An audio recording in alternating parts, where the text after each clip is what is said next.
real disgrace. I thought, nice legs, shame about the face.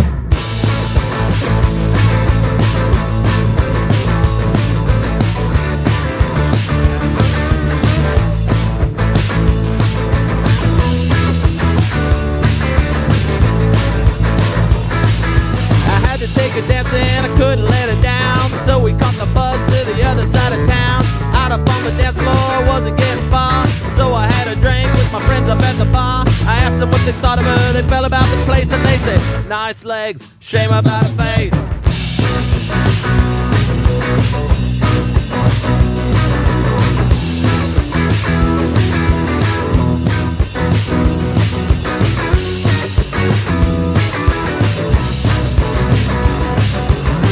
We go bowling, I said that would be fine.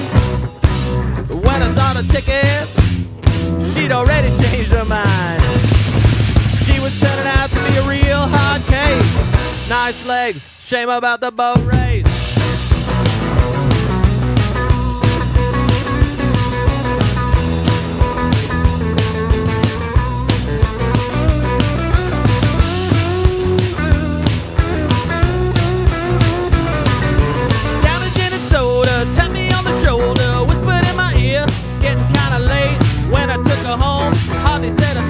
I walked her to the door, expected to go in. She looked me up and down, really put me in my place. And she said, nice legs, shame about your face. Nice legs, shame about your face.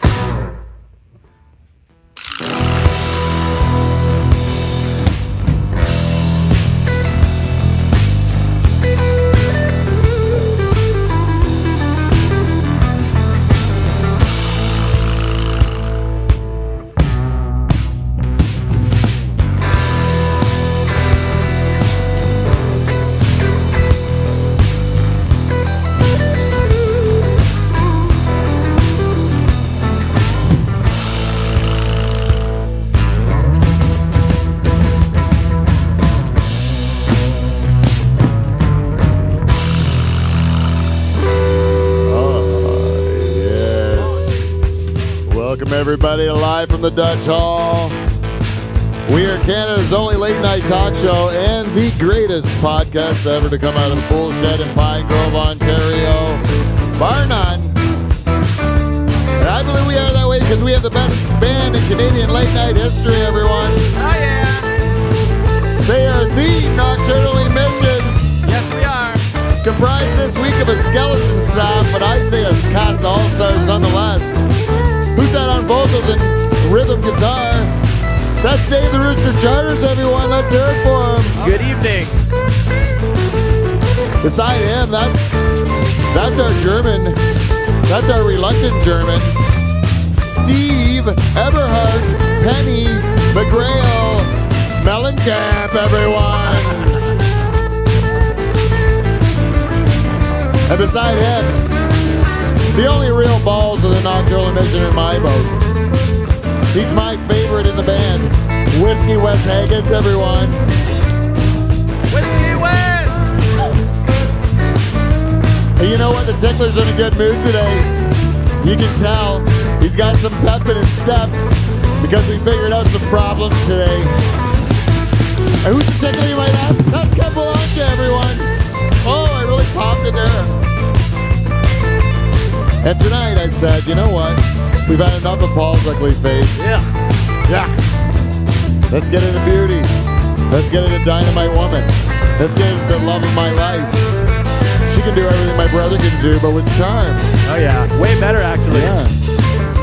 Dr. Jane Van Dyke is here, everyone. Let's hear it for her.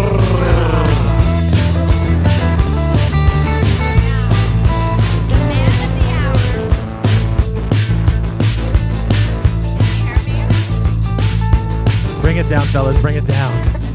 Introducing the host of the Live from the Dutch Hall.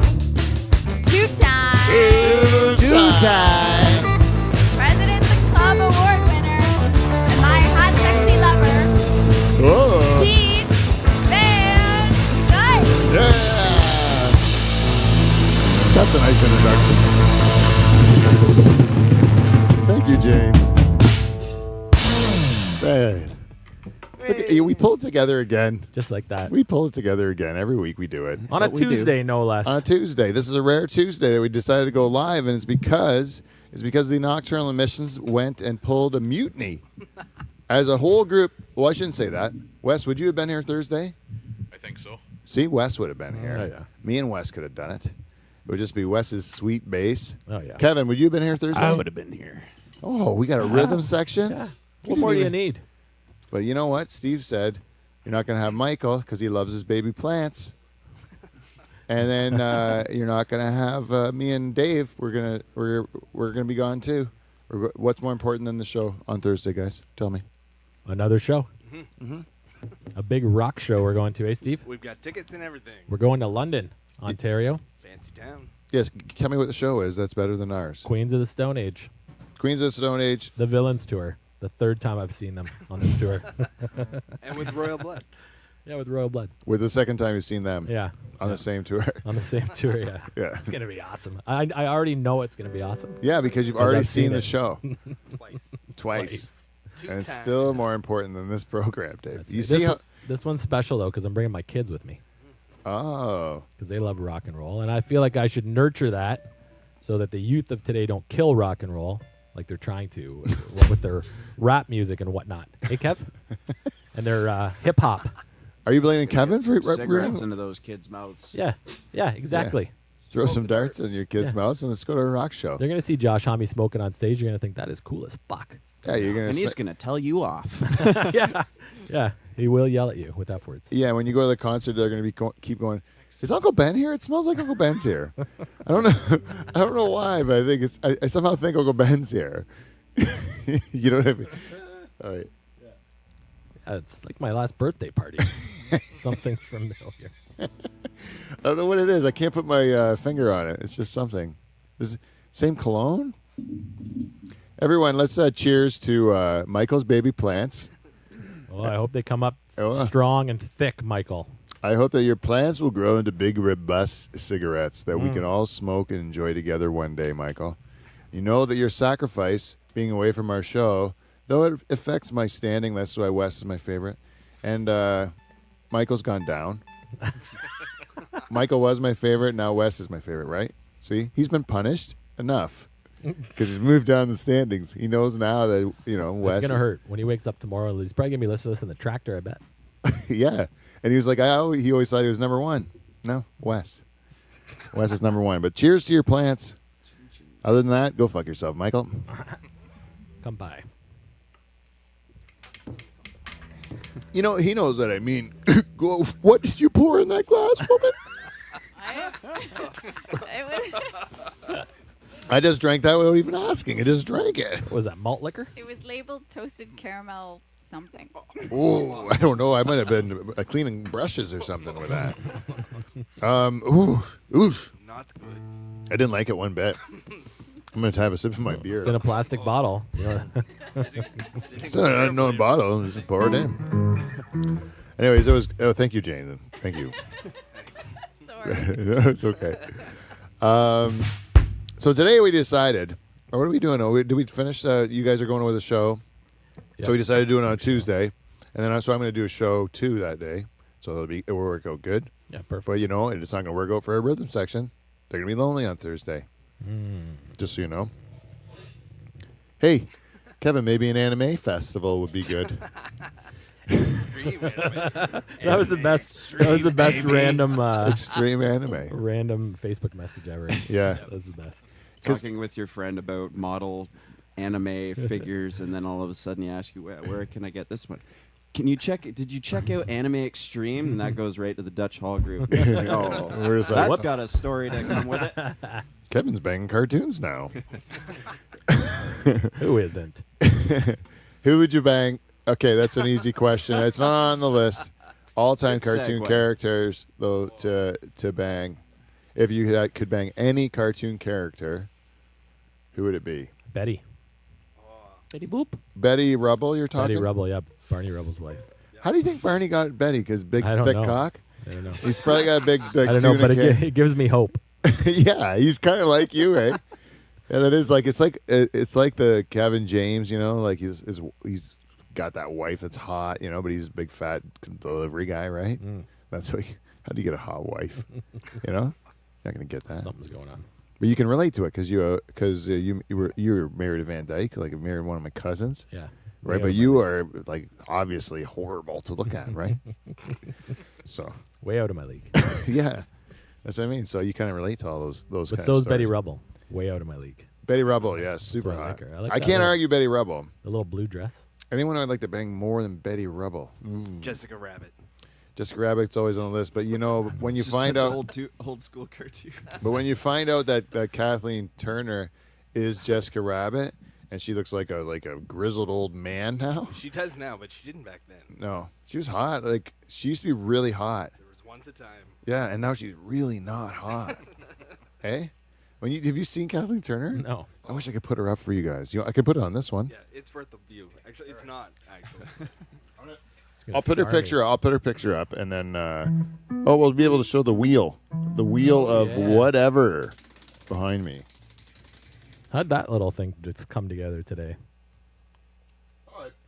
I put a bunch of pieces of paper on it over the old one. And I put like tape, like this masking tape, Oh yeah. So Yeah. professional. and I drew like lines. I was like, look at that. 8 sheets, fucking Bob's your uncle. Pro. That's great. Professional. Kathleen Turner. Turner. 2018.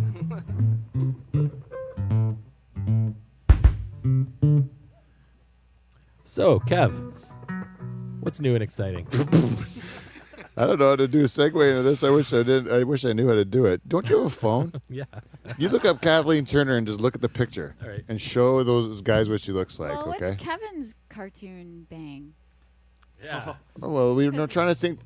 I think Because just. he's a younger guy. It's gonna have right? tentacles. I typed in Kathleen. Oh, you mean like because he's watched different cartoons? Yeah. She-Ra. That was my He-Man. Wait, what's that from? It's the female He-Man. Okay. Yeah. All of my shit, the only stuff that I would know from that era, like 80s, is Gundam Wing, which is very. Yeah, but what if Japanese. you were watching cartoons growing up? Like what cartoons did you watch? Dragon Ball Z. Really? Oh, yeah. Over 9,000. Is that Dragon Ball Z? Yeah. Yes, it is. Wow, it's so different. That's hard. That's really hard. I could go with Miss Frizzle just for the. Okay, kicks let's of do it. some rapid fire. We'll do some rapid fire. Okay. Is that a good picture? That's a pretty good picture. That's a pretty good picture, right? Can you go? Can you see that? Yeah, hang on. Hey, can I show? Can I see your phone for a second? I just want to show it in here. There she is. Perfect.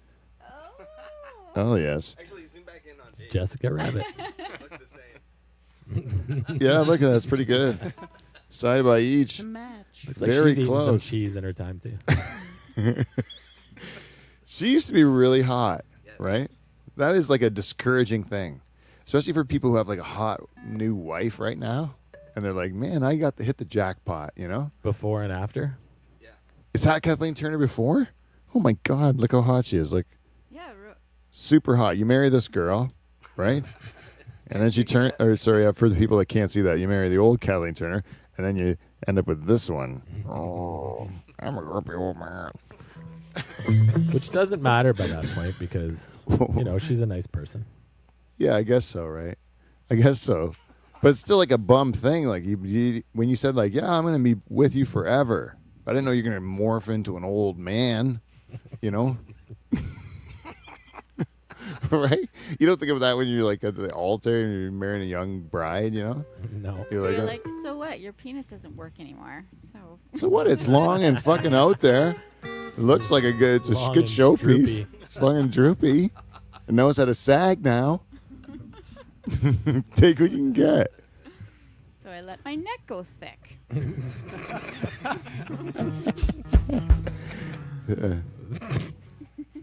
I'm saying, hold it together, Jane.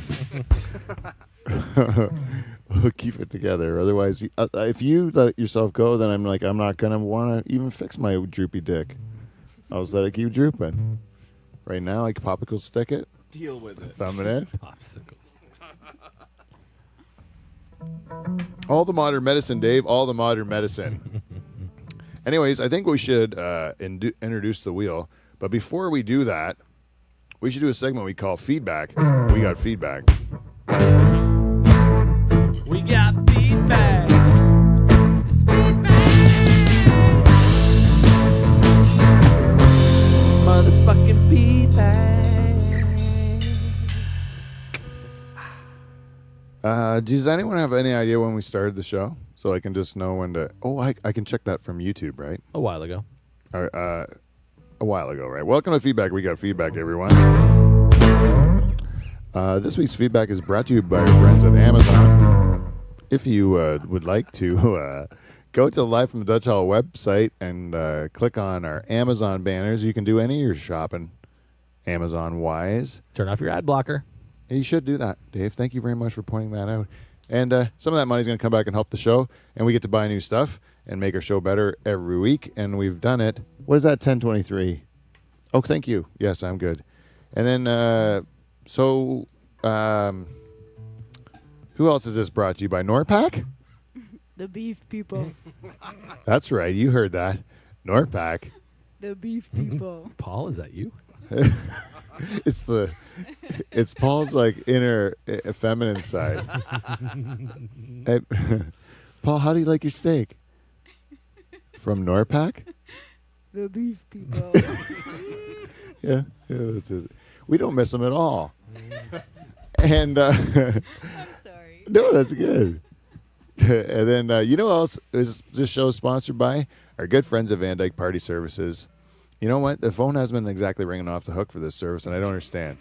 Most of you people, what you think is a party, it sucks. You know it sucks. I've been to these parties. The people try to pass them off as parties, and you go there, and you're like, it's dull. You know? Yeah, what'd you have this past weekend? A nice May 2-4 party? You celebrate the birth of an old queen? Is that what you did? I got mosquitoes in my ambrosia. Oh. This party's a disaster. You know what would make that party better? Between 5 and 29 Van Dyke first cousins. And all you had to do was give livefromthedutchhall@gmail.com a nice email. And we're going to send you between 5 and 29 Van Dyke first cousins, bright yellow jackets, guaranteed, time of your life. And all it's going to cost you is $100 of cold hard cash, plus all of our expenses, which will be dear. If you're not 100% satisfied, we will return that $100. But those expenses, they've run through our bodies and potentially yours.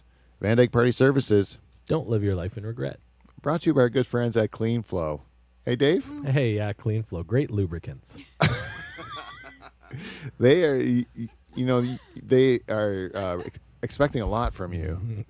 And I can tell you, from the money they've spent on this program, you have grossly under-delivered for Clean Flow. Well, they do have great lubricants. I just said it twice. Do you hear that, people? Prime time. There you go. That's right. You got your money's worth with that glorious endorsement from Charters? That's it. I'm not even going to talk about your Army Electric, because if you fuckers call them one more time, I swear to God, I'll kill you. Metaphorically speaking. No, I'm sorry. I'm sorry. Yes, that is a no harm will come of you, but I will hunt you down, and catch you like a fish. Metaphorically. You have no idea.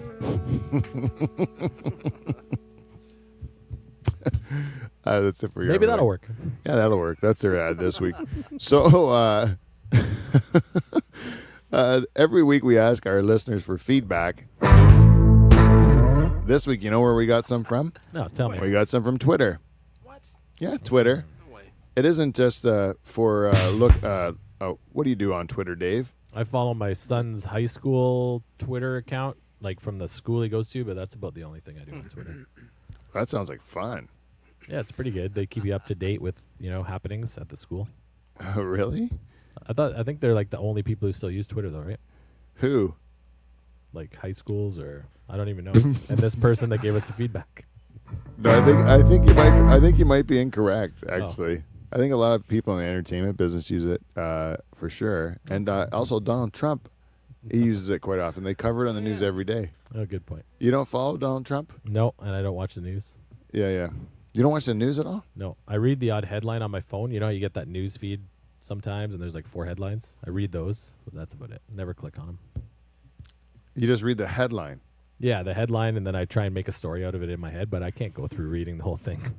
So you just make up what's going on in the world in your head and then believe it? Yeah, for the most part, yeah.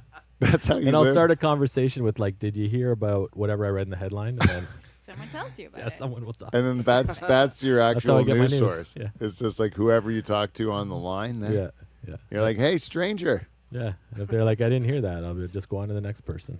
you didn't hear about the headline thing? Yeah, Meghan Markle. Apparently, her dad didn't walk her down the aisle. No. I had other things going on that day. Get it off his fucking ass. You know, what are you going to say? It's just because he's black, he's a deadbeat dad? Is that your thing? No, he's white. Oh, is he white? Good for He him. was sick. Good for Yeah, him. he was having a heart attack, Very, very sick. like open heart surgery. But you know, it's your daughter's wedding. Pull it together. Yeah, suck it up, man. Walk it off. Just that little walk. So her mom's black? Yeah, Oh, really? And her dad's white? yeah. That's usually the other way around in my head, I always say. It's always a surprise the other way around. No, that's the way Bob Marley was. His Dad- mom was his Mom was black. Dad mom was white. black. Dad was white. Yeah, yeah, that's true. It happens. Actually, the kid I grew up with, hey, Dean and Lenny, Oh yeah, yeah. dad and mom. Hey, that's a thing. But I always think it because in my head, this is kind of a racist thing that's just like ingrained in my head, is that like I can black people are cooler than white people. So then why would a black girl want to bang a white guy? Especially his dick's supposed to be smaller than black guys' dicks. Like you're stepping down, you know? You're stepping Right. down in dick size, you know? Stepping But down in why would coolness. Coolness. you can understand a white girl with a black guy because he's supposed to have a bigger dick. He's supposed to be a better dancer. He's supposed to be, you know, all these things, right? Exotic or whatever. It's different for him. But what do I have as a white guy to offer a black girl, you know? I don't know. Money. No one knows. Personality. Good credit. Good credit. Is that what you're saying, Steve? It's just money, Oh, yeah. Money. opportunity. But that's what. That seems like a pretty narrow viewpoint, Steve. Yeah, I think so too. What do you think? You're asking for reasons why she'd be into you.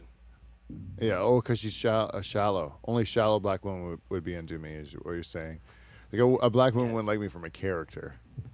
Is what you're saying? Yes, exactly. Because of her the pigment in her skin. Is that what you're saying, Steve? No. I can't understand the different philosophies. I gotta tell you. I'm sorry. Sorry, I painted you in a corner there. You sure did. Well, this guy on Twitter is Bruce Veltri, Ah, Dr. Bruce Veltri, shareholder, shareholder, Twitter user. super fan. He says, "Great show, Pete. I enjoyed the convo, and hearing that someone was enamored with Branford was just a hoot. Wait till they see Culthus." Well, you don't laugh for Culthus? I'm trying to figure it out. You never been to Culthus? No, is it a place? Sure You never is. been to Culthus, Dave? You ever been to Fairground? Drink. Houghton? Houghton? Frogmore? Well, you never been to South Frogmore. Now you're talking. Have you been to South Walsingham at all, Dave? Yes. Just for Frogmore. You, the rest of it's shit to you. You don't like Culthus? You don't like Fairground? Just Frogmore. I'm gonna have to go for a drive, I guess. You gotta drive. I'll go. I'd love to go for a drive with you down the country. You know, there's wild leeks and morel mushrooms. Oh yeah, Why probably don't we go asparagus. foraging some on the ditch weekend? Asparagus. Ditch asparagus. Oh yeah, Come on down, Dave. We'll go in the ditches together. We'll have a great day. we travel companions. Yeah, well, that's on the wheel. You're spoiling it. Oh, sorry. So, anyways, what did he say? Once they see Cultists, they'll go nuts. Bruce Veltri, great feedback right there. Thanks, Bruce. Absolutely great. And you know what? Because Bruce gave No some way, I know great where this is feedback, going. I'm giving him another listener of the week. He's the listener of the week. It's your week, Bruce. Go Bruce. Go, Bruce. I like to give Bruce a little bit of encouragement week after week because he's a fantastic listener. I love having the repeat feedback. Oh, Repeat. repeat feedback. Repeat. Sorry, Lori. The only other, we usually talk to a lady every week called the Cheese Lady, and I'm going to save the Cheese Lady feedback for the wheel because one of the things on the wheel is Charters eats the cheese. Charters eats the cheese. Oh, I'm so excited. And we will save Teresa from the Second Mouse's feedback for when we land on that wheel. We will do the cheese lady. But you know what? Before the cheese lady, if we can remember before the cheese lady, there used to be another guy that gave us feedback each and every week. And he's been there since the very beginning. And he's been on hiatus, missing from action. And he's back this week. I'm so happy he's okay. He's our good buddy, the Haitian Dwarf. Oh, hi-ho, it's off to bed we go. Balls deep in crack, but now you're back. Hi-ho, hi-ho. Welcome back. Welcome back, Haitian Dwarf. We're so happy to see forgot that about you are him. back. I know, he's been Thought gone you for were so dead. long. The last video, the last show he commented on was the one that we had to go only audio because we had a video failure that night. Do you remember that? Yeah. And that was the last time. It's a long time ago. And then this time he comes back on iTunes, giving us feedback. 5 stars, 5 stars by the Haitian Dwarf. He goes, got caught up in the glamorous world of fidget spinners. Oh, Yes. could happen to anybody. Sorry about the coat, ... It was him. and the garbage can. But SRG, which I like, that's what the Haitian Dwarf calls Steve the Reluctant German. SRG. Makes sense. But SRG got into my kitchen. Back listening now. Keep up the good work, boys. And I said, Haitian Dwarf, welcome back. It was nice to meet you. That's exciting. But you seemed a little bit on drugs there.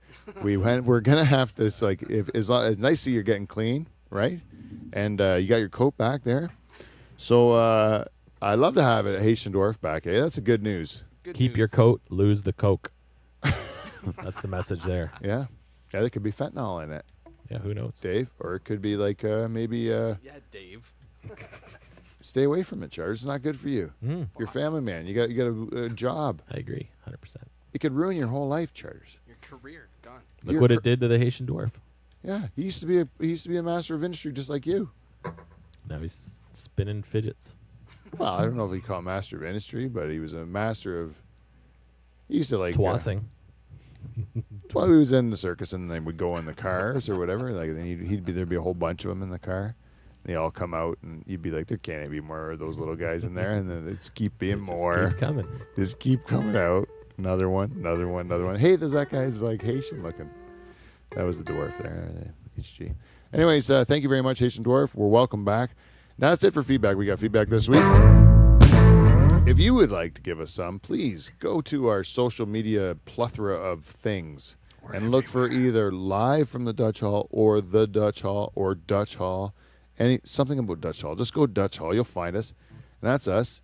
And then you just find a way to contact me, or you can go Pete Van Dyke on Facebook, or you can even go Wes Hagens on Facebook, or Steve the Reluctant German, or Steve and all the last names he's got. Or the nocturnal emissions. Steve Cougar Mellencamp. Or, Nocturnal Emissions. Or you could do LinkedIn or Quora. It's Quora. Fuck, I don't know what Quora is, but I get a fucking email from him every day. Tell me another one of my friends is on Quora. I'm like, great, man. That's exciting. I'm on it, too. I don't know how I'm on it. Fucking on it, man. But if you sent me a Quora message, if I got an email and said, you have a Quora message, I would just read it. That's how feedback works. So do it, and it'll help us make it better. We love our fans. They're actually the best people in the world. Sure. They are, right? Who's better? Who? Nobody. All right, Mel Lastman's call back. That's for the Toronto people. You know Lastman. That was a mayor. He was crazy as He was shit. the nobody guy from Bad Boys? Yeah. Yeah. He was the mayor of Toronto. Get out of here. He tried to get the Olympics back a long time ago. Yeah, it was great, man. Yeah. Toronto gets like every other mayor is like a fucking train wreck, you know? It's so fun to watch them, yeah. But anyways, I like to go in and out. Get out. Whatever weirdos are running that city. And now they're running the province, those same weirdos. Anyways, that's it for this week. So we have now the showcase of our program right here. I don't know if we can see it. I'm going to take it out of the thing so we can... Right now we have the wheel or whatever. The top spot calls Charters Eats the Cheese. We already talked about it. Next to that is Who's Fucking With Us at the Pumps? Tim Hortons is shit. Terry Fox 2. No booze plus no drugs equals cigarettes and sex. How homophobic are you? Moxie's is Hooters for douchebags. Pete and Dave are travel companions. Those are our subjects to speak about this evening. Shoehorning What do you that think? word in there. Yeah, I squeezed in companions. Anyways, let's give her a spin, see where it lands. Oh, we start out with how homophobic are you? This is going to be a fun one, Dave, because it involves you a lot. I figured it might. Yeah. Well, Dave, I'm not going to really pose a question to you because you are very much a very progressive person, right? Right? Would you consider yourself to be a very progressive person? I guess so. You're accepting of everyone. Yep, I like everybody. You have no hatred in your heart towards any group in the world, right? Nope. That's what you say. Like you are very, in that way, progressive, right? Like you're very I guess open. so. Is that progressive? I think it is supposed. I think that It was progressive like 30 years ago, maybe. I would say it's just. See, the that's way how everyone- progressive you are, man. It's because you think it was progressive 30 years ago because you were like born progressive, man, because you're fucking that progressive. You know, it's Yeah, just okay. old school to you, right? I'm picking up what you're putting down. That's what I mean. You're like, you're totally like, that stuff is like not even an issue Yeah. to you. That's right. So you would consider yourself not at all homophobic, Right. right? Yeah. Okay. I as well. Homophobia is being scared of gay people, right? Mm-hmm. Homosexuals. Yep. I'm not afraid. I think so, right? You're afraid of gay people, right? So you're saying you're not at all. No. And I would say the same thing about myself, right? However, Steve, what do you think about yourself? You homophobic? I'm not homophobic. Wes? No. No, I don't think so. Kevin? Not at all. Jane? I'm definitely not. Okay. homophobic. The whole room of not homophobic people, including myself, right? Okay? Yep. Yep. Okay, so then now I have a health issue. I have a health. I lose a lot of weight. I'm really skinny now for no reason, right? And other problem, right? You end up going into the doctor. Then they give you a bunch of tests, and then so you think you're gonna. Okay, last week I talked about my colonoscopy, right? That was a drugging with the anal rape, right? And then the next day I'm thinking, oh my God, I'm gonna get an ultrasound, right? It's on my groin. It's on a lymph node on my groin, right above my penis, right? That's what you have to. I know that's what I'm going in to get ultrasound. Have you ever had an ultrasound before, Dave? No. You've never had one before? Well, maybe, but. Like, Well, you saw when your wife had it for her baby. yeah. I know what an ultrasound is. Yeah. Yeah, they put They put that KY jelly on you. Yeah. They rub the wand on you. You know what I mean? Mm. So I know where it's going to be rubbed right above my dick. Who's the ultrasound techs? Right? Usually a young nurse or something like that. You know? It's like a nice morning. You go in and I get a nice jelly rubbed on right above your dick. You know, it's like not a bad morning, right? Sounds pretty good. Yeah. So I'm sitting in the waiting room, give him my number, give him my thing, and then all of a sudden,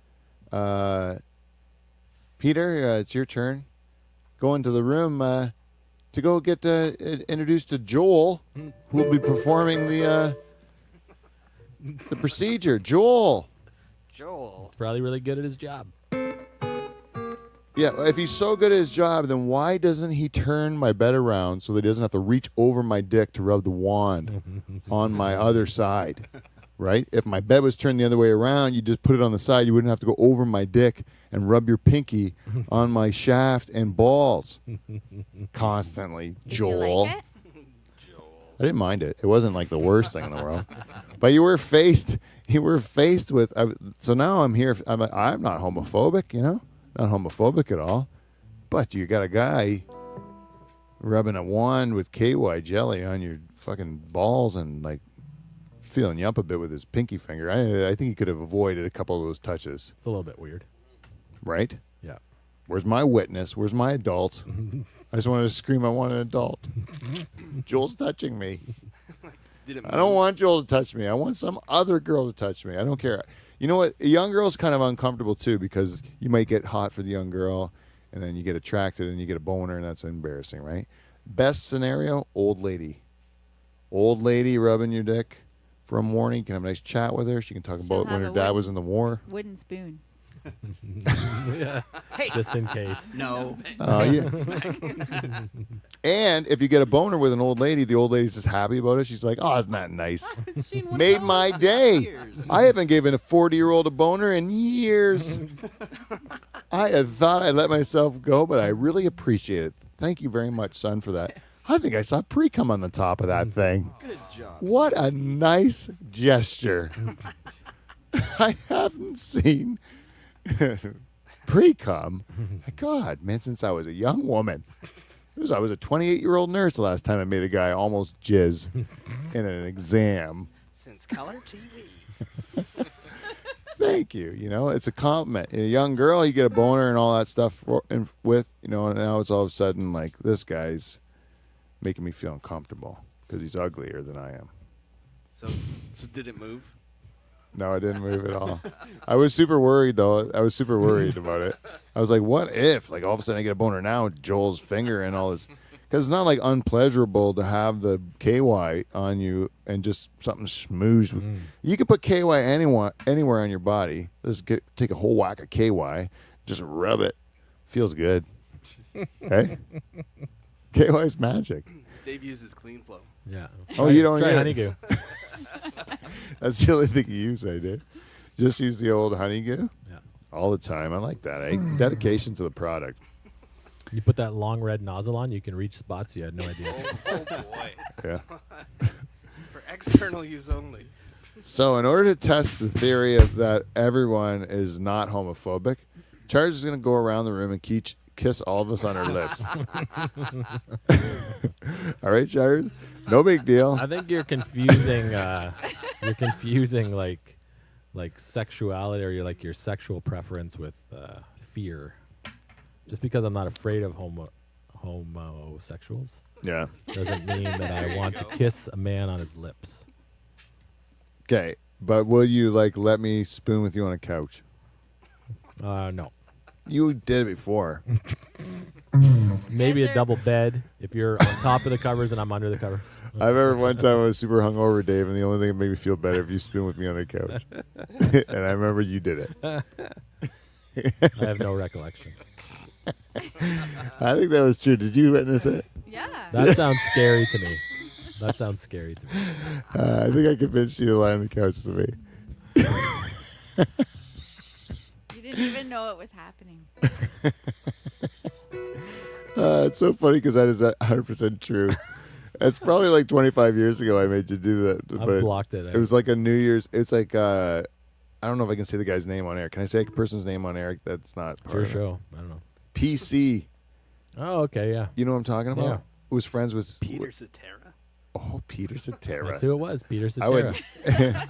me and Peter Cetera. You remember him? Big head, Yeah. big dude. He was one that ruined the Toby He's a Murray big trip guy. with the camera, right? But it was Oh, yeah. yeah, that guy. And anyways, he ended up Booning you? no. What were we talking about? I don't know. He ended up with a sock on his dick. It was his New Year's party that we were at, and that we're sleeping at his house on his couch. That's what it was. You don't remember him? No. Brantford or something. We were real young. Anyways, that's a sidetrack. So let's spin the wheel. Yeah, Dave's let's not give going it to a spin. kiss I'm any not of you gonna guys. kiss anyone. Have we learned anything? What?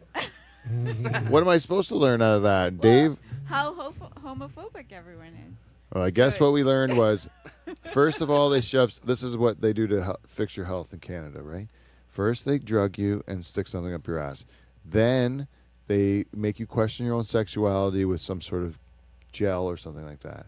Next time, in order to become a true Canadian in the healthcare system, they're going to get a trans Muslim person to give me a blowjob for my, what do you call it? They'll milk your prostate is what they'll do next. Just for the fun of it? It'll be something different, though. They'll It'll be be checking like your prostate. yeah, it'll be like a little, like a dwarf Muslim transgender It'll be a monkey. It'll in be a a monkey. wheelchair, and then they'll come in, roll into the room, with their little wheelchair, and then they'll just like tongue my bag, No, they're gonna train monkeys to do that, man. and then I'll be like, They got this. the hands. They come in there. That's Like a Ricky real Gervais monkey will joke. come Yeah, come it's in a- and like finger my ass. It's a Ricky Gervais joke. He comes in with a little wet lab coat, white lab coat. He's got his finger all ready. Right in. Can you imagine that? Would you let an animal do that to you, Dave? Not again. Not again. Let's spin the wheel. Did you want to learn more, Jane? Nope. Okay. Good spin. Good spin. Bad spin. Moxie's is Hooters for douchebags. Okay. Now I don't know if this is going to be a regional thing, right? I don't know where Moxie's exists. Do you know where Moxie's? There's one in London, isn't there? There's one in London for sure because I was there on this Friday. We went to see Jim Jeffries in London, right? And then, but there's Moxie's in Guelph. There's Moxie's all over the place, right? And it's basically a Hooters. Exactly what I said there. A Hooters for douchebags. Hooters is for the blue collar people, right? You go to Hooters. There's some girl wearing like some orange bullshit leotards from the 80s or something like that with these orange shorts. It's the worst. It's the worst, right? But you go to Hooters and the joke's still funny to the blue collar crowd or whatever. And then you go up to douchebag lip, like these guys got a little bit of education or whatever and a little bit of money, but they still want to just look at young girls' tits. So they made Moxies for them, right? Right? So when you go to have you ever been there? No, I've heard of the one in London, but I've never been there. You been there, Steve? I have. Did you feel at home there? Because it used to be a bank. Really? That Yeah. particular one? That particular one. Yeah, no, I didn't feel at home there. I didn't care for it. And They wear a uniform there. They have a uniform policy. I don't know what their uniform is. Just look really hot. If you're the waitress, you got to be super hot. They all are, right, Jane? Yes. They're all like super hot And young. and young. And if you're like old, there's no like old like handbag looking woman like that. She's just a great waitress. She's been doing it for 30 years and she smokes a couple packs a day. That girl, like Flo, Kiss my grand. Yeah, but they don't have those in Moxie's. They kill them when they get to be. So we went there, and you know how you go to a restaurant, and then some people like will look at the table, and you'll see like another person, and you wonder what their story is. You try to figure out their story, Like you'll just like look at the other people that are sitting at the other tables, and you'll be like, I wonder why they're here, what their story is, or whatever. You ever do that? Yeah, like people watching. Yeah, and then Yeah. you make up their story, why they're there, and what they're all about, or whatever. And No, I don't do that. you don't do that? No. You do it? Sometimes. You do it, Wes? Yeah. No, I do it all the time. Anyways, right? Yeah, it's You look at the table, it's fun, right? So we're at this table, and there's like 4 guys and 4 girls or something like that. And then beside us, there's these 2 douchebags wearing like they're like businessmen, The one guy's got like an engineering ring on. He's like an engineer, but he's like got a jazzy one. It's like a skull on it or something. Because he's really good at trains. Yeah, but they're old and gross and like baby boomery, like just gross businessmen, and talking really loudly about how they're gonna like take over shit or whatever, And then so they're getting drunk and becoming louder and stuff. And then all of a sudden, out of nowhere, these 2 young women come up to their table and they're sitting with them and chatting it up and being kind of handsy with them and stuff like that. And then all of us are like in like there's 4 and 4, so we're like paired up at our tables. Each couple kind of like was like doing the same game, like what's the story now, Yeah. right? Yeah. And it's always asking, are those chicks escorts, right? Yeah, they must be. And they definitely were. The one definitely. The other one maybe trying it out, not sure. First night. And then she found out the one guy's only got 1 ball, and then she did not like it. She was like, she didn't like the guy only had 1 ball, and then when they went to the bar to talk about it, because that was like a deal breaker for the girl that was on the fence, right? They went to the bar to like see if they still wanted to go through with this, and the one douchey guy's going like, she didn't like you because you're 1 ball. I'm gonna fuck her. I'm not gonna fuck her like physically, but I'm gonna like fuck her up. And like, he means like her. What does he mean, like her credit or something like this that? This is her like their dinner conversation. When the girls are at the bar, this is what they're at the table talking about. Yeah, I'm right beside them, like right beside them. I can hear everything. Oh, I would have told the girls what they were saying when they got back. You should Why? have heard what these guys were saying. Yeah, but they're assuming the risk as a prostitute. No, Yeah, I guess so. these guys are up to no good. You know what their threats are? Idle, drunk, douchebag threats. They're not going to do nothing. They're going to like melt and try to fuck both those young girls because it's like still more awesome than anything else. If they could like drop money that they already can afford to do girls that would never fuck you otherwise. And they're not going to get anything good anyways. They're gross. Right? Like you, Charge. Like, what are you going to do? You're old. Teresa decides she's going to leave you. You going to go on those fast, try to put stuff together? Go on another run? What are you going to do? I don't think it's going to happen. I don't need to plan for that. Oh, that's an exciting way to end the conversation, Dave. Thank you for adding to the show. All right. What are we doing? Moxie's Hooters. No one wants to add to that? We'll go on. Terry Fox 2. Now, I need to ask everyone in this room because I was amazed. I came from this comedy show that I did on the weekend, and I was driving with my friend Jason Allen, and I asked him, somehow it came up. Do you remember Steve Infagno? Does that name ring a bell to anyone? No, not at all. Well, does anyone know Terry Fox? Yes. Terry Fox is quite a recognizable character, right? Yeah, he ran all the way across the country, coast to coast, with one leg. No, Terry Fox did not. When he started in Newfoundland, made it to Thunder Bay, actually, Dave. Yeah. Thunder Bay. Oh, that's about halfway, Yeah, maybe? yeah, about halfway across the country. And then heartbreakingly had to stop due to health complications, saying, I'll be back to finish this. I promise you, I would never let my country down. I'm going to come back to finish this. And then he had to heartbreakingly say, you know what? I can't come back. I'm going to die. It made everyone cry in the country. Everyone loves Terry Fox. It was the most heartbreaking thing you've ever seen in the world, right? You know who else's heart it broke? Steve Infagno's heart. It broke Steve Infagno's heart. Because you know what Steve Infagno was? He was a young child at 10 years old. Just lost his leg to the same ailment as Terry Fox himself. Looked at Terry Fox as a great hero to him, you know? That this guy would do this thing, a marathon a day with one leg, the same affliction he's now been cursed with, you know, to have the same one leg problem. You know, so then next thing you know, 10 years after Terry Fox does it, this Steve Infagno says, you know what, in honor of my hero, Terry Fox, I'm going to do what Terry Fox wasn't able to complete. I'm going to go coast to coast, marathon a day, and raise a bunch of money for cancer. And sure as shit, Steve Infagno does it. He goes to Newfoundland, dips his foot in the water, starts running across the country. You know what Canada says? Hey, look at Steve Infagno doing what Terry Fox did. And the country's kind of like, okay, we'll watch this fucking guy. And then they're like, oh, you know what? Steve Infagno's not going to die like Terry Fox did, eh? He's not even close to dying. They fix that kind of death thing. Like, he's not going to die anymore. And they're like, really? No. And then they're like, no, he's not going to die. And they're like, he's just going to beat Terry Fox. Well, Terry Fox is a great hero. Fuck Steve Infagno, right? They all just start going crazy. They don't like Steve Infagno. He gets about Ontario. By the time he gets to Thunder Bay, where Terry Fox got, is a milestone. He's going to honor Terry Fox and be respectful to him. People fucking hated him by this time. Really? Then he's got to run the rest of the way across the country, a marathon a day where nobody gives a shit. Everybody's turned off of Steve Infagno.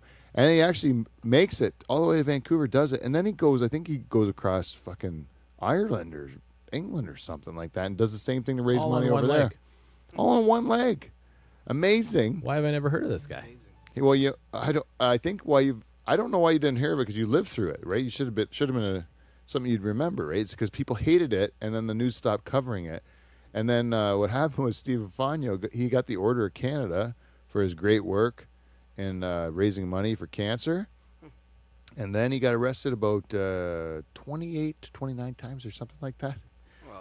For various things, mostly drinking and driving related, some fraud charges, some assault. Wow. And then the government said, we're going to take that Order of Canada back. They stripped him of the Order of Canada. They stripped him of the Order of Canada. Wow. That That's guy had a tough low. go. Yeah. I think he's roofing now. He'll be drinking a bit. A little bitter. Wow. Yeah. I think that is the best Canadian story ever in the history of. Terrible. You think Canadians are nice people? Look what you did to fucking poor Stephen Fagno. You ruined that son of a bitch. All he wanted to do is do nice things like Terry Fox did. The guy ran a marathon a fucking day. You treated him like garbage, Canada. And now you don't even care about him. You toss him aside, Stephen Fagno. We like tragedy in Canada. It's like, honestly, if Gord Downie lived till he was 85, by the time Gord Downie died, nobody would care. You know what I'm saying? It's like Jack Layton. Would they have a statue for Jack Layton if he was still alive? No. If he lived a long life, they would never have a statue of Jack Layton because he never did anything at all, ever. Okay? Okay. Fuck Jack Layton. Seriously. Like, what did Jack Layton do? Explain to me why there's a statue of Jack Layton. Did he win anything? Did he enact any policy? Did he change our lives at all? Did Jack Layton do something for anyone? Am I missing something here? But he did pass away, which was sad. Right? So we honor sad things that happen to people. We don't honor their accomplishment. We honor when something tragic happens to them. Do you disagree or not? Humans have always been that way. That goes back to everything. I mean, what Gandhi, freaking, all of those figures were turned into saints just from death. That's really what it is. I had my economics professor said that about Kennedy all the time. They said if Kennedy lived, he would be seen as one of the worst presidents ever.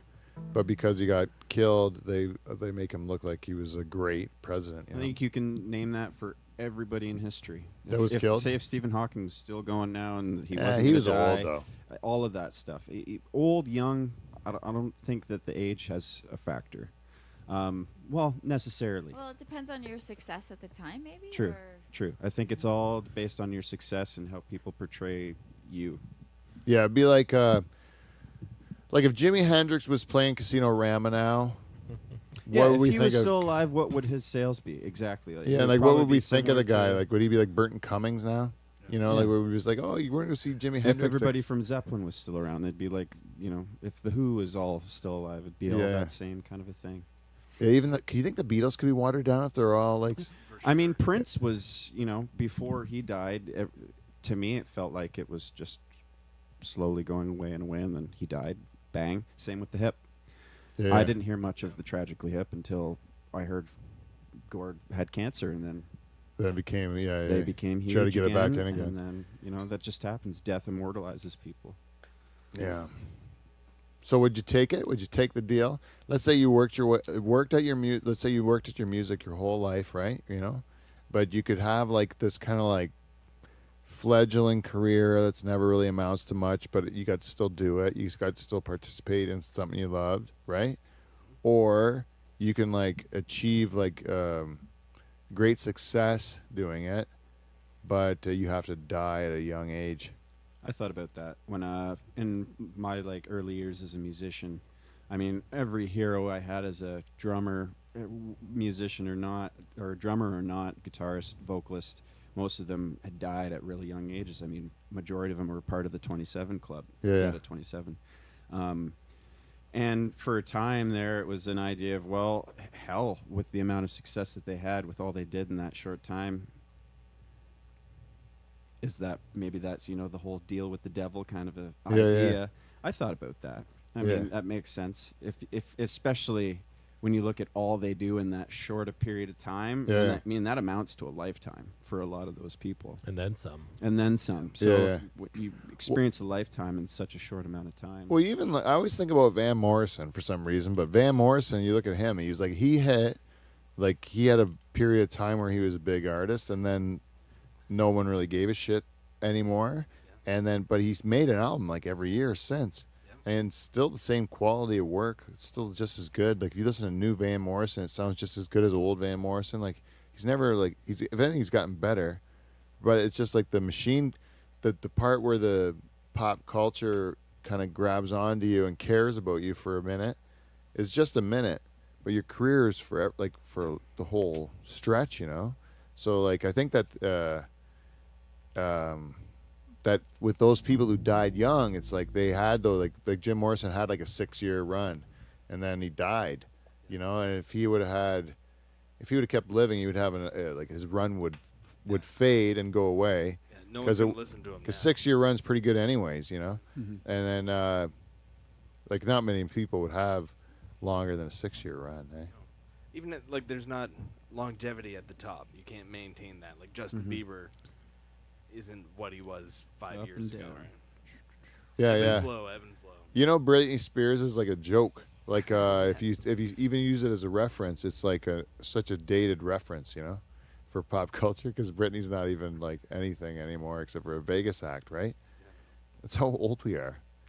Do you ever think about how old we are, But Charlie? if she tragically passed away, that Oh, would yeah. immortalize her, and the thought of, oh no, there's never going to be anything Britney again, then that's going to bring especially if Britney Spears her would have enterprise died. way up. If she would have died like when she did that like slave video or whatever, Yeah. and then died then, like she'd be like Marilyn Monroe, like immortalized forever at that great Whitney level. Houston. Yeah. It's another Whitney one. Houston died a little too late to be, because she was already kind of like a train wreck when she died, right? But man, But it she- brought her back. Yeah. It brought all her sales back, and she was, immortalized. Well, Michael Jackson too, Yep, same. because you thing. can't like Michael Jackson when he's busy fucking sleeping with kids all the time. I never bought. and that. then I and didn't buy then into that. and then when he's dead, he can't do that anymore. So you're like, all right, fucking And it- Thriller's great. And then there's some bands that don't even hit it until they're much later in their career, right? Like a Grateful Dead's Touch of Grey came out, 25 years after. Was that their what they first album. considered their success? That was that was the only #1 hit they had. It was the only thing that cracked the top 10. Worst song too. It's like me and Jane were talking about this about greatest hits albums. If you're gonna get a greatest hits album, like now that you have the internet, especially a YouTube, why the fuck would you ever listen to a greatest hits album ever? Right? You just, because the greatest hits are the hits that you're trying to sell to the masses, to the like corporate like record companies and stuff like that, who are trying to like say that this is what we can sell, like market. So you got these like conservative kind of like corporate-y people that don't really get what you do as an artist, who are trying to say this is marketable. So it's their sellout songs are the greatest hits, and if you listen to the albums, you can hear the band's personality through their like lesser hits when they're doing the stuff that they can do on their own, right? Yep. So if you're listening to a greatest hits album, you're a fool. That's what my opinion is. Right. You're missing the point of music. They're just trying to sell their shit. That's why they made those greatest hits. That's their garbage, you know? Yep. It's like I always talk about the band's Brown Eyed Girl because I like Van Morrison, but I hate Brown Eyed Girl. You too. Like, and I like, let's do other bands like that. Like, James, you get another example? Where it's like there's a band, they're a good band, but they have one song that's shit because it's been overplayed. It's like Otis Redding sitting on the dock of the bay. That's like his Brown Eyed Girl, right? It's like Creep, Radiohead, you I was know? gonna say Radiohead. Yeah. Free Bird. Yeah, Freebird for Skinner, you know? Like there's like one song, but I like Freebird. But like one song that's been overplayed. Yeah. The Brown Eyed Girl of that band. Like if I did, let me see if I can do one. I'll do a band and you have to tell me what their Brown Eyed Girl is. James Brown.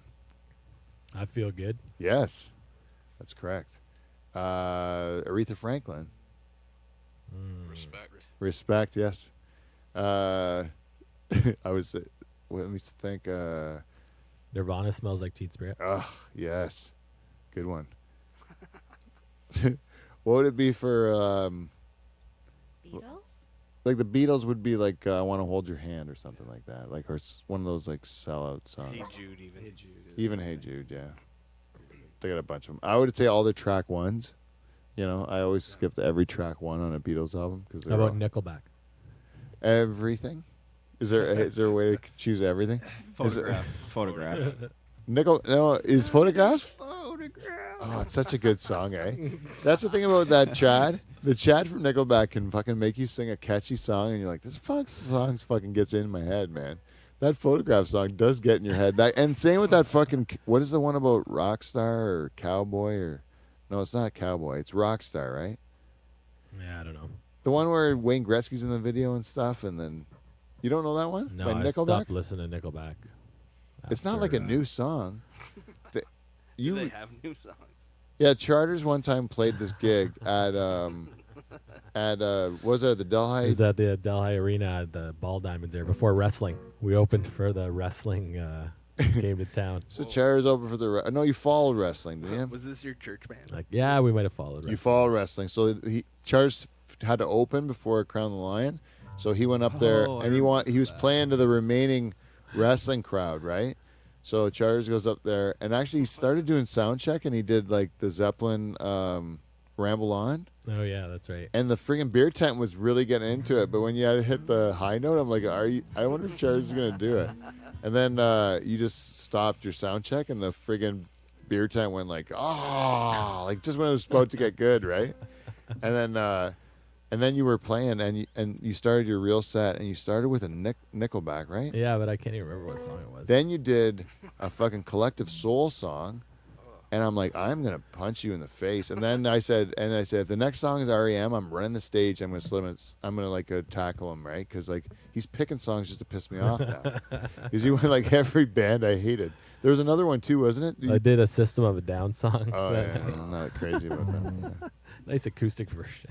It was what you thought was your wrestling playlist, right? That's what you said. It was for the wrestling crowd. I think you even said it at one time, like, "Hey guys, you like wrestling? Maybe you like these songs." So you gotta have some fun, right?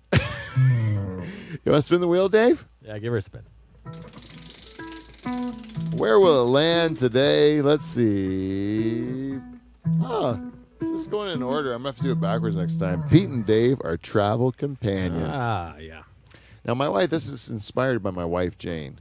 Because she sometimes, when we go out, you know how we said we played that game where you go to a restaurant and you look at tables and then you can see? Well, sometimes I like to do that in airports when we're looking at travel companions or when people are just traveling together. You wonder, especially when two men are traveling together, What's their story? you wonder what their story is. Are they friends? Are they more than friends? Are they gay together? Are they gay together? Yes, And exactly. who's on top? And who would be on top? So, Charles, me and you have actually gone on a couple of trips, just two gentlemen on the town. Right? How many have we done where it was just the two of us? Went on a vacation together. Well, one comes to recent memory. The San Francisco Oh yeah, we did. Yeah, we went to San Francisco and then Atlanta now. and Atlanta. Yeah. Nothing gay about going to San Francisco. Yeah, just Oh, it's Palo Alto. It's Palo Alto. sorry. So we wanted to go Silicon Valley. Yeah, that's right. Because Dave's Is Dave's that got a just latex full of allergy. Yeah. I don't know if that makes any sense. But I get it. yeah, you know what I mean. Something to go up your ass. So we went to, but we went to travel a couple of times together. There never any issues, right? No, it's Well, always the one been- time when we drove to a car race together, I punched you in the throat. it was more of a backhand, the way I remember. Yeah, a it. backhand punch. But we weren't alone. Bitch slap? No, it wasn't just you and I. No, there was a mixer in the bunch. A Yeah. mixer in the back seat that got us going at each other, and then I just had to like give him a backhand punch to his throat. Yeah, It wasn't an open backhand; it was a clenched fist, but the back of the fist, right in the Adam's apple. right to the Adam's apple, while I was driving. Just a good call.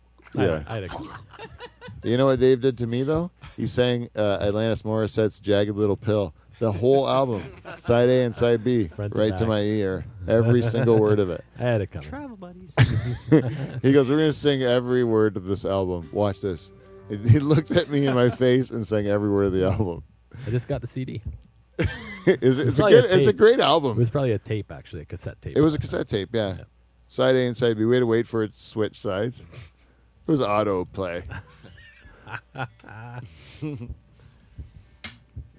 Anyways, what are we on here? Oh, with travel companions. So, you think we come across gay when we're traveling? I would never have thought that, but I guess when I think about it, like from the outside looking. Yeah, in, yeah. Like think about the cab ride, the cab ride from the airport to the fucking hotel, right? And think about the questions you're asking that cab driver, and then picture what she's thinking of us too. Well, I did ask to sit up front though, right? Yes, you did that. I said up front. You If we were always gay, do. I would have sat in the back with you. Why? We would have held hands and No. no, No, we wouldn't. Maybe. looked out the window together. Well, you're on a trip together. It could be romantic. Of course, you're gonna sit together. Yeah, separation. And every other cab ride we went into, when there was girls in the car with us, I always made sure it was boy, girl, boy every time. That's not a gay move. Oh, so the fact that we were separated at all times, you felt that was a good hetero move Yeah. to establish yourself as When we're heteros? waiting in the airport, there was always like a 1-seat barrier where you put the luggage, right? Yeah, I guess so. I do that. You're very conscious of it. I do that. Yeah, but he's not homophobic at all. One thing you know about Dave, he's not homophobic, but he does like to keep a separate space. Nothing, you're not going to touch a man. No. Not if I can help it. No, it's gross to you, right? Yeah. Totally. Don't you think you should be able to use like gay I didn't even slurs? book a seat beside you on the plane. Yeah, why bother? Cost $9. Fuck that. And we would what would we talk about? Seriously. Nothing at all. Especially on the way back. I did This not would want to be be the- this would hungover be the- beside you on the plane. This would be the conversation in the plane. You're like, Dave, is your leg touching my leg? Because I swear to God, I'll fucking kill you. It's your, it's like if it's a stranger, you can't say that, You'd be right? like, fuck off. I'm in the middle seat. You got the window. Charter's got the middle seat both times. Yeah. And- fucking spirit. This is my favorite part about Charters. I keep forgetting to tell this on the show, but it's my favorite part about Charters on that trip. He waits till he gets on the plane. He has time in the airport, but doesn't. He waits till he gets on the plane so he can shit on the plane. Who does that? Who shits on a plane on purpose? He waited. Were we even off the ground yet when you shit on the plane? My move is to wait for till the end of the flight. When the pilot comes on at the end, he's like, "Oh, we're just going to be arriving soon. It's the last chance to get up and use the facilities if you need to before the seatbelt signs come on." I'm up right away. That's my cue. That's a sweet spot for a shit, Oh yeah, right? That's what you're saying, right? That's perfect. Yeah. How do you shit at a plane? I've never shit on a plane in my life. I would never even shit in an airport, you know, because it's like the most grossest thing in the world, an airport. Because there's people from all over the world that don't know how to use toilets. They must just shit in their hand and throw it at the toilet. It's a disaster in every airport. We're coming to that in a minute. Oh, yeah? Jersey cheese? Is that what you're talking about? Anyways, you want me to roll it again? Yeah, give her a spin. Oh, I like this one. Oh, no booze plus no drugs equals cigarettes and sex. This is referring to my first ever corporate gig that I got to do in Blue Mountain for the Narcotics Anonymous convention for Ontario. And I got to tell you, it was a time of my life.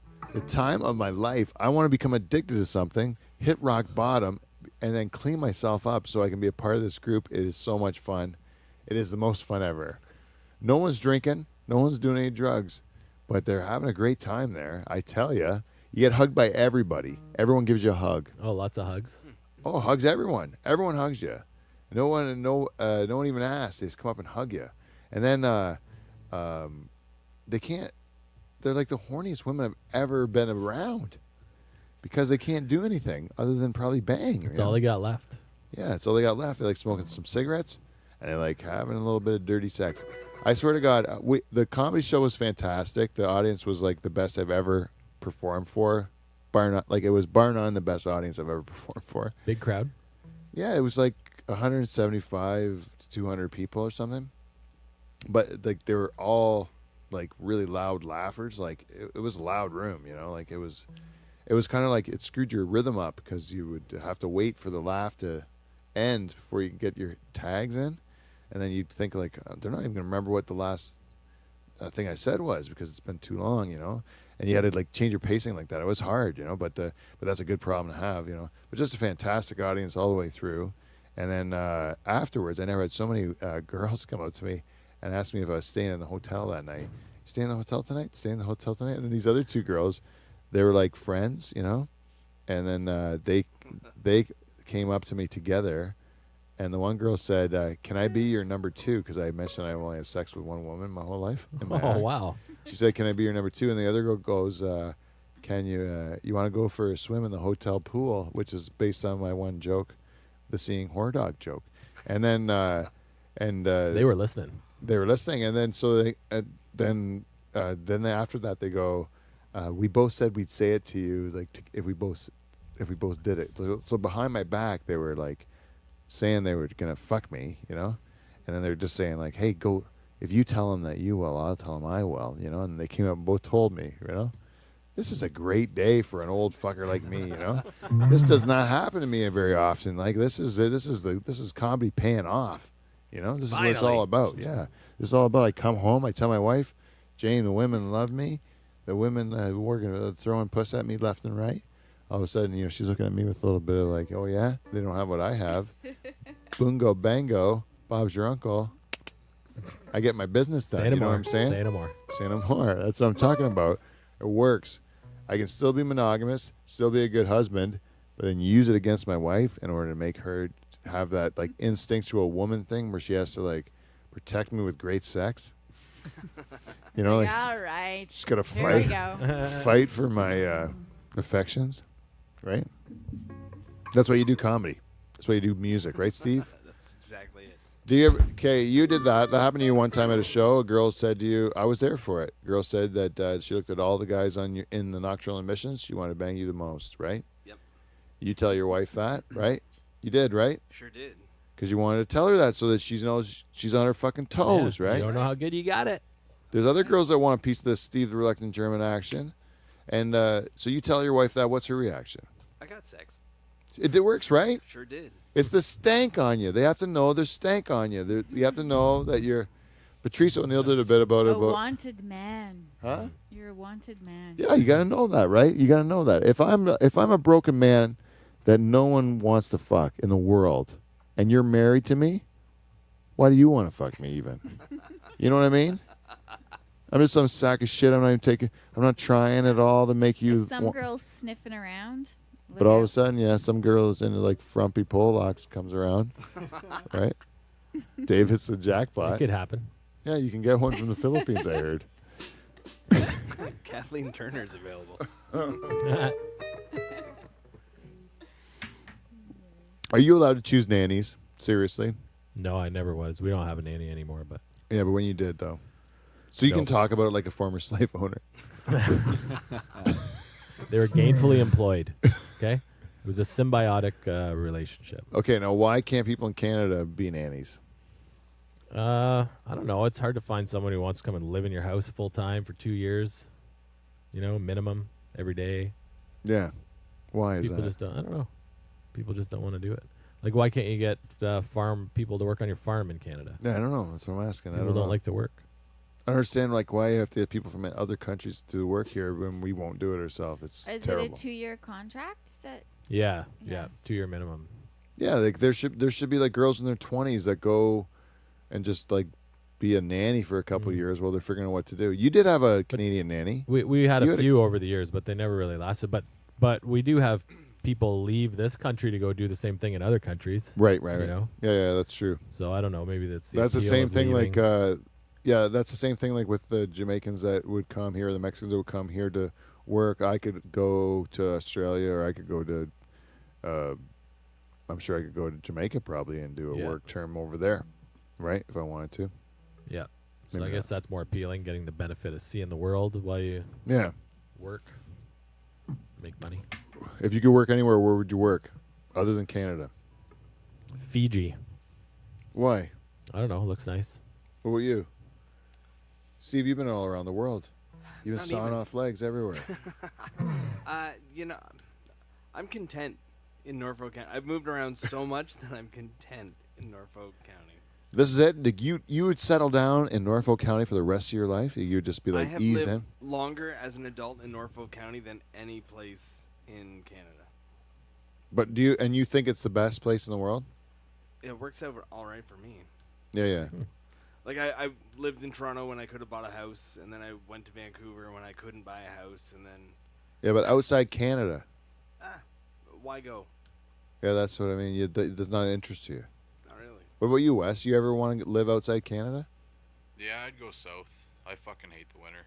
Oh, yeah. You'd go where it was warmer. Yeah. Doesn't matter Hawaii. where. Nope. No snow. Where would you go, Kev? Probably L.A. for the music scene. But in the States, eh? Well, I don't know. I think I go Europe. Europe would be my second choice, I think. Or I go, I think I go Europe. Where in Europe? That's the thing. I'd have to travel to figure it out. I'd go to Berlin. Man, you know how I feel about the Germans. They put my grandpa up on the wall in World War II. That's why I give Steve such a hard time. You know, and my Tante Lencha. Don't forget my Tante Lencha. Oh yeah. I didn't do it. She was on the wall too. I didn't do it. It was not me. You know who? Yeah, it was. It was my grandpa and your grandma on the wall in the castle of Gemmert, and the village people in Gemmert, the village where our families are from.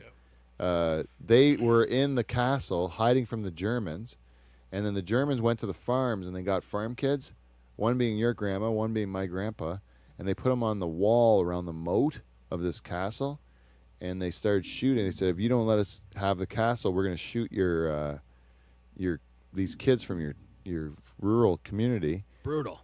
And then so they would start shooting at them, and then the village people would shoot at the Germans. And my grandpa said he didn't know if he was going to get shot from which side, you know. And when I went to Holland, I saw the bullet holes in the brick from where the guns were fired and stuff. Yeah. So you think we forget about that, Steve? I didn't. You think Wes forgets about that? That's his grandma. It's my Tante Lencha. Thanks a lot, dickhead. Fuck off. Wasn't me. It was your people, though. It was your relatives. Just not living it down. Yeah. I'm not owning that at all. I'm not taking any It was responsibility. really bad what happened there, I Steve. agree. Yeah. I agree. It's awful. Those people are awful. Yeah. See that? Thank you. People. Thank you. Oh. That's why you're reluctant. That's why he's reluctant, okay? That's why he's reluctant. Okay? Easy. I know they did a poll in too, Dave. Easy. You okay? I'm okay. You guys okay? I like Steve. You do, right? Yeah. He's reluctant. You know what he did in those South American countries for real? He helped people. You know what he's doing? He's trying to bring awareness to the great work those people are doing. Right? You showed me your video today. It was very well done, Steve. Thank you. Yeah, good work. He didn't actually do the murdering stuff that you think because he's German. That's just because of our prejudice, Dave. Our prejudice. No booze, no drugs. Oh, so anyways, Narcotics Anonymous, the greatest people in the entire world. Soup to nuts. You wouldn't think of it. Like, what would you think about if you think Narcotics Anonymous? What are you going to run into when you go into a room like that? Sounds boring. Boring? What do you mean? What do you think you're going to have? Just like all the people that are... My name drugs. is John, and I'm an addict. Oh, man. These guys were just like... it looked like a ton of fun. They were having so much fun. I don't know how they had so much fun. It's crazy. But you could immediately tell a lot of these people are fucking on this trip. There's a hookup party. I think it's a big time fuck party there. That's the vibe I got from it, big time. But they like my act and Jason Allen's act, and they said they'd invite us back next year. So Oh, right on. I'm super happy. I don't want to blow it by saying anything bad, because they were like the most fun job I've ever done in comedy. I felt like an actual professional comedian. I got paid. I had to drive a long way. I actually, even after I drove that long way and paid for my gas, I still made money. Nice. Yes, this is like a rarity in my business. So it was a real professional moment that I really enjoyed. So it's great. And if you'd like to come watch me do comedy, you can watch me at Yuck Yucks next Wednesday, whatever date that is, in London. 30th. Is it the 30th? Yeah, Wednesday the 30th in London at Yuck Yucks in the fairgrounds there. It's the last amateur night of the year. It's a fundraiser for, I think, the 519 Fund, which is helps the homeless in the 519 area. And so come out and see me there in London. And then while this show's actually being recorded, I'm in Etobicoke, but that's not going to help anyone go to it, right? Mm-mm. So let's spin this fucker. Did anyone know about Stephen Fagno, though? Did we? No. You all forgot about that guy. He ran across Canada the Yeah, whole way. that's crazy. That's so sad. Let's go. What have we not done? Chutters eats the cheese. All right, I've been waiting for this. Chutters, you better eat your cheese. Now this is the cheese lady had said. Let's just check with the cheese lady before we get started here. Right.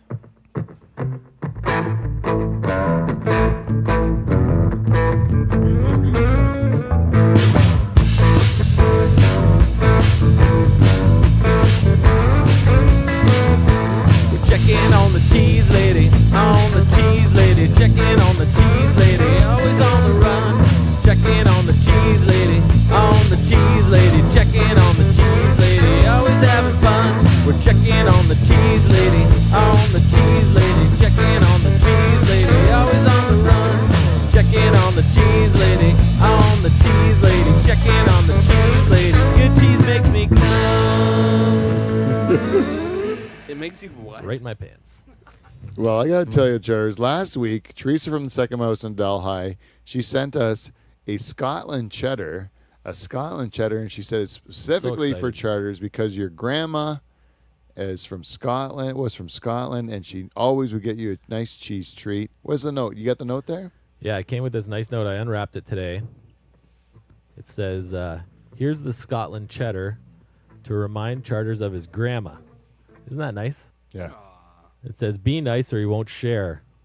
LOL. Yes, that's what she said when she gave the cheese, right? So I look at a letter like that from a lovely super fan like Teresa, and I think, how could I disrespect her wishes?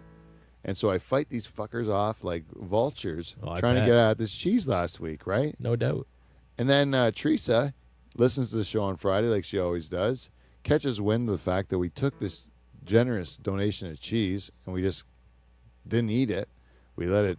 Well, she stores it in a certain way in order to keep its freshness. Oh, it was keep wrapped nicely in this like kind of wax paper or something. Oh, she sees my wife. She's parchment. like, "Well, you better put that in." You know, she taught her how to care for it properly and make sure it's still maintained its deliciousness for when you came to eat the cheese, Charters. This is how much she cared for you, right? Right. Oh, thank you so much, Teresa. Now I protect. You're my favorite. But what she said was also, she provided us some feedback on Podbean. And when she found out that I protected you so heavily that I actually fought these people off, she sent me this message. She says, "Fuck Charters, eat his cheese. You must be present to enjoy." Whoa. I did not see that coming. Yeah. So I had a busy night last week, Teresa. I was the only time. person that stood up for you. Even Teresa saw that what I did last week was unnecessary. It was just harming the rest of the crew. And all that stuff. But I did it for you as a good thanks. friend. I appreciate it, Peter. You're welcome, Dave. You're welcome. And Teresa, I also appreciate the cheese. And I understand how you feel, but I'm glad it's here, and I'm going to enjoy it. Can I eat some of the cheese, Dave? Yeah, I'm going to share with everyone but Steve. I'm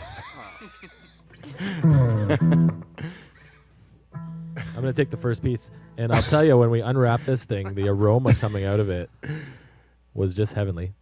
I'm smelling it right now. Give it a nice sniff there. What does it smell like, Dave? It's like not too sharp, but it's definitely like a stronger cheddar. Does it have any nuttiness to it? I don't smell any nuts. Nope, it's sharp. I can smell like it's going to be kind of tangy. Tangy? Yeah, a little bit tangy. And I think we've done it right. It's been sitting out here for a bit, so it's come up to room temperature, which I think is the best way to enjoy a nice piece of cheese. I'm going to give it a try.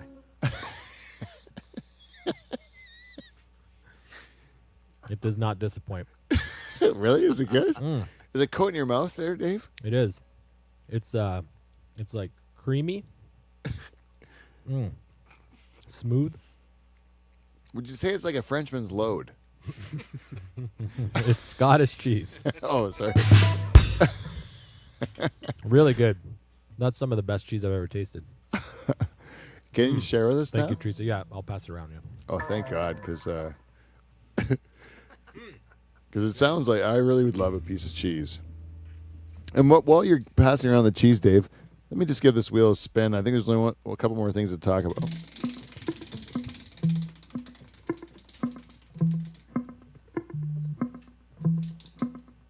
Tim Hortons is shit. So I don't know if you guys watch viral videos or not, but Steve the Ruck in German made sure that our Dutch Hall crew got to see a viral video of a woman in BC who went into Tim Hortons, was disappointed with the service that she was provided with, I would assume. Looked like it. Decided to give a nice squat in the Tim Hortons while people were ordering their coffees and their breakfast sandwiches that don't have a cooking source somehow. That's right. And she just copped a squat, took a nice quick shit, I gave it a chuck at the old people working in this store, and then wiped her ass with some napkins. Did she chuck the napkins too? Oh yeah. Through the napkins. And then what did she do at the end? Just walk out? Looked like it. No one followed her. No one really seemed to put up much of a fuss. Hey, they're all just pretty cool about it. I'd be in shock. Yep. For sure I'd be in shock. Same. Nobody was really like, oh my God. Like, they were just That like, just oh, happened. my goodness, that girl's really losing her shit, That cheese is delightful. Cheese is good. Cheese is so good. That was a nice cheese, Teresa. You know how you Teresa. try and think of people's stories when you see them? Yeah. Well, I was trying to think of that woman's story, like what would possess her to do that at a Tim Hortons. And I figure she must have been like, they have a policy like you have to be a customer to use the bathroom. Yeah. I think maybe she had to go real bad before she ordered her coffee, and they called her on it. They're like, "Hey, you can't go in there." She's like, "I gotta go." They're like, You "No, can't. Dump buy, right here if you don't buy a let me coffee do first." And she's like, "No." Then she got real mad, and she had to go so bad she couldn't hold it in. I can see. Well, you know what? In that context in which Dave describes, I think she was well within her rights to do what she did. If that was truly Because the if case. you're gonna, if you show some mercy on a human being that's got to take a shit real bad, like don't fucking worry about it. Like we were in L.A. and we were catching our Uber or whatever, and I said, Jane, just take a piss in the Dunkin' Donuts there. She goes in there, and it's the sketchiest fucking crazy Dunkin' Donuts ever. And you got to get a key to go out back, like a gas station and all this shit. It's just a Dunkin' Donuts. And then she's like, fuck this, I'm not pissing in this place. It's crazy. And then so we had to tell the Uber driver, like, can you drop us off somewhere so we can piss? Because like we have to pee. And so we said go into some pita shop and then go in the back, piss in their thing, and then leave. We don't buy a thing, right? That should be our right as a human being to use a toilet. They didn't call you on it. They're No, like, "Hey, come back, get a shawarma." no, they didn't call me on it because I was hauling ass out of there. I went right into the bathroom and I went right out of there. No one's talking to me. Who's going to stop you when you got to take a shit? No way. I don't You know. got sweat on your brow. It seems kind of far fetched, but it's the only thing I come up with that made any sense of it. Yeah. But I mean, it's seriously though, you're like driving on the highway and you got shit and you pull into Tim Hortons and they're like, hey, you gotta buy some Timbits first. You're like, go fuck yourself. I'm going to the bathroom. You're just hauling ass to the bathroom. You can't stop it. Yeah. Right? That's what I think. That's right. Yeah, hopefully the true story comes out eventually, and we'll find out. We'll get to the root of this. What did they find this woman?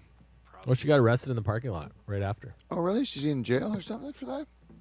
Yeah, she probably got. I don't know if she's in jail, but she probably have to go to court. I imagine. I don't For think what? you're allowed to do that. What's the right? charge for In Canada. chuck and poo? Vandalism. Public- Mischief? What is it? Defecation? Yeah, could be. I remember I took a piss outside of. Who's buzzing? Not me. I don't know. Not me. We were out one time. I think you Nice. might have been with me in Brantford. We went out for to a place that was mentioned on the show last week, I think. Oh, yeah, Lovelies? We might have been, but then we went to a place to get some food afterwards. Oh, Admiral, yeah. Yeah, and then around the back of Admiral, there's that little parking lot. Yep. So, had to go. So I'm there taking a pee, and I see that all of a sudden the alleyway's lit up with red and blue lights. And I remember the police officer brought out his rule book of the laws of Canada and Oh, yeah. made me read the one that said you're not allowed to pee in public. That's a bullshit law, man. It was right there written down though in his law book. Why I can't you believed it. pee in public, man? It's so easy.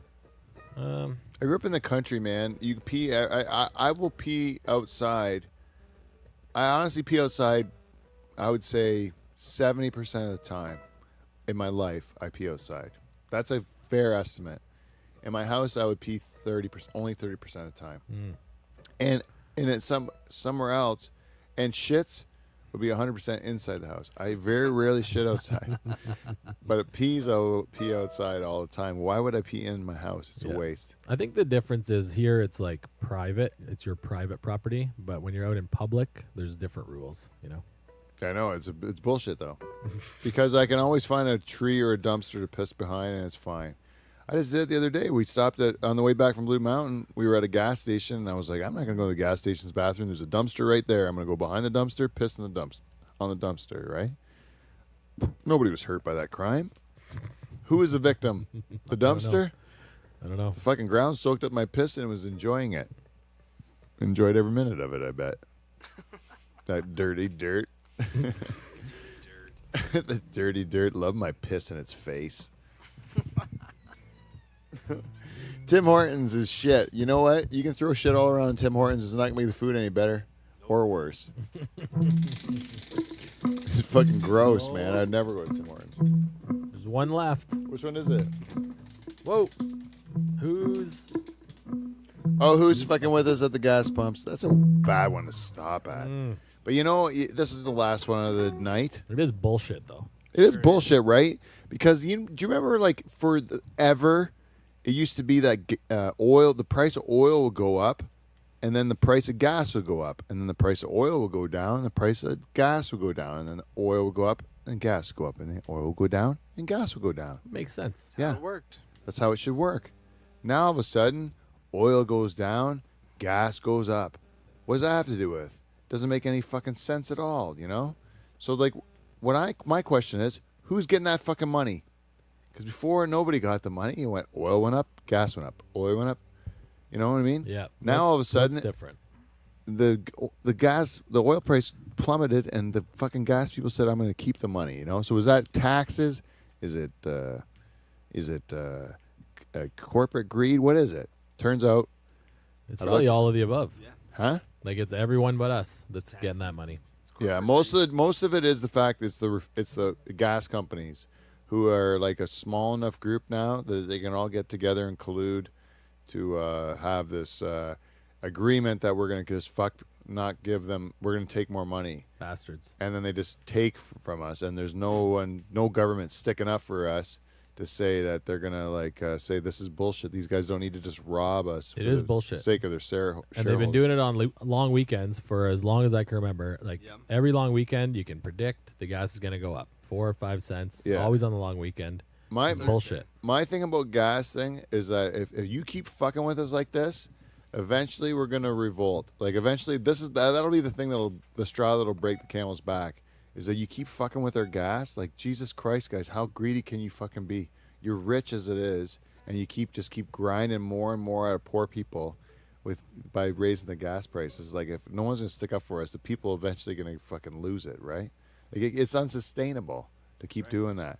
And all it is these dumb, rich shareholders of gas companies that are benefiting from this. Nobody else benefits from it. But, like, what kind of losing your shit are you talking about? Because it's not like we can stop using gas, right? We're kind of handcuffed. No, you lose your shit like you burn everything down, Dave. Oh. Well, what's Really what's lose your electric shit. cars at right now? What's the electric automotive Yeah. industry at right now? Isn't that on like a pretty big rise? No, I don't think so. Like, Tesla's making electric cars. Every company has an electric car. Mostly just because there's laws in the U.S. and Canada that say you have to have one in your fleet, or you have to have, hybrids are doing pretty well, but they still run on gas. What about It's not like we see tons of Teslas on the road, right? And I think Yeah. if you go to I just California, you think see more. of But what tools or industries were we using that are being used less and less that used fuel, and now they're trying to make up for those lost fuel costs. that natural they weren't gas for getting. trucking, right? Wasn't it? Or biodiesel or something? I don't know. What can you do to divest yourself from fucking Yeah. gas? Who cares? you're probably right, though. The gas companies see that the end, they see the end of the road coming, and so they're like, we better make our money now. Yeah, but they're producing more. Or no, that's the oil. That's oil again. It's like the oil companies are trying to curb it because they're saying, well, we'll just stretch it out. The oil company problem, though, is they run the world. I mean, they own everything. But you take those three big oil families, yeah. and the pyramid of what they own. It's everything. Government, branches of, And that's why they can stretch it out so that over years they just they can say OPEC countries will say we'll just decrease production and then affect price. But now they're not affecting price like they want to, because we right now it's fucking Canada big time actually, because we got low oil prices and high gas prices. It's like the worst of both worlds for the Canadian and American oil industries, actually, because of the way how expensive it is for us to get our oil. All right. New York City hit $5 a gallon today. We would love $5 a gallon here, huh? Yeah, exactly. It cost me $100 to fill up my truck today. First time ever that it's cost me $100 to fill up my truck. We hit a record this fucking weekend. I think bucks. we hit a record or close to a record, like $1.41 or something a liter around here. Oh, it's crazy, man. And eventually they have to find a breaking point where people are just like, we can't do it. They have to I mean, I just mean protest, or like it starts to become more of a social unrest for real. Like, I don't mean they're going to burn shit down, but they're probably going to be riotous at some point in time. You're just like, I can't do it anymore. It's like, it doesn't make sense. And then people are like, they can't be pushed any further. Yeah. Don't you think there's a breaking point with all this shit? Well, that ties into when we were talking about the whole conspiracy show. Based on energy propulsion, that technology supposedly has been known and thought of in governments and secret organizations, since the 40s and 50s, and for them to hold on to that for that long and not implement that into society and just keep going with the oil and fossil fuels and whatnot. But I think it is that you have this infrastructure and you're like, let's ride out the infrastructure till it wears out and then go to the next thing, and they have the next thing ready, and then you just don't have to disrupt the existing economies while they're working and making everybody happy.